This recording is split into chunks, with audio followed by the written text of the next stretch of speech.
Hello everyone, I am Aruma Sania. Today I will be walking you through a gameplay. I created a HitMe game.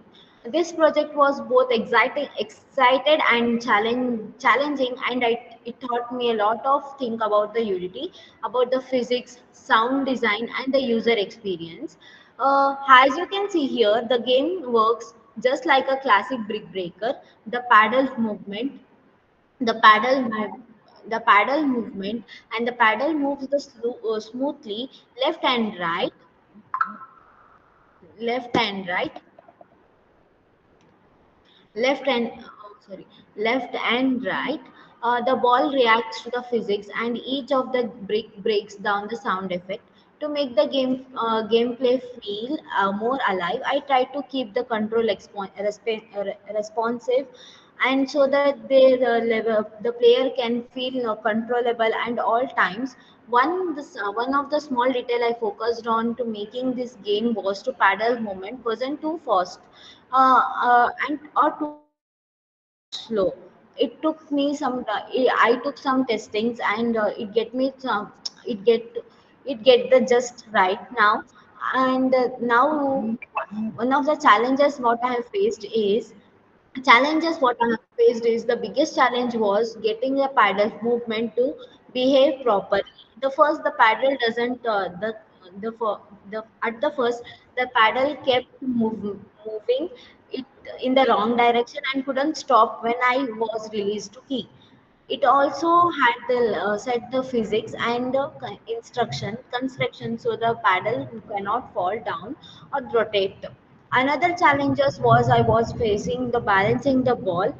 So the game stayed and fun didn't come into the difficulties.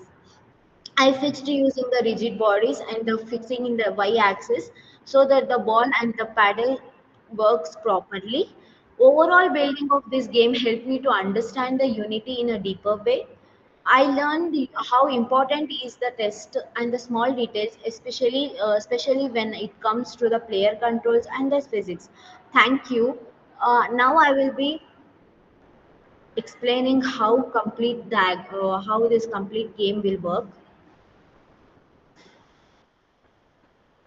So when you come to the web page, game page of this game page of my Unity. So you can see here the start button, instruction button, and the option and the quit button. So when I click on the start button, you can see the gameplay. The game has the sound effect too. When you hit on a hit button through the arrow, you can hit the bricks using the ball, and the scores will be and also the scores will be noted down. When you click on the instruction button, you can see the controller how to play this game. When you click on the left click, the ball shoots. Then when you the mouse movement is for the paddle movement, and to win you have to clear all the bricks, and to lose, when you drop a ball, you will be losing.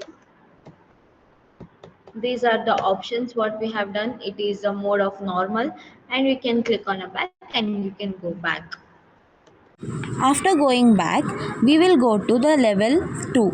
In this level, the gameplay becomes more dynamic and slightly challenging. The paddle speed increases and the brick breaker are arranged in more complex pattern. Also, I added a new sound effect and smoother animation to make the experience more engaging. The goal in this level is to test the player adaptability as the ball speed increases gradually, requiring quicker and reaction and better control.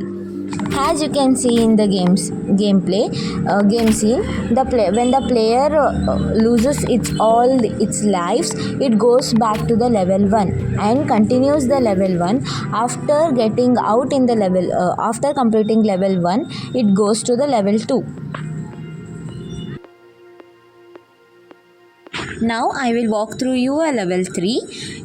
Level 3 is designed as the most challenging stage of the game. In this level, the ball speed is increased and some bricks require multiple hits to break it. And I kept the paddle movement smooth so the players can maintain and control even as a challenging arises.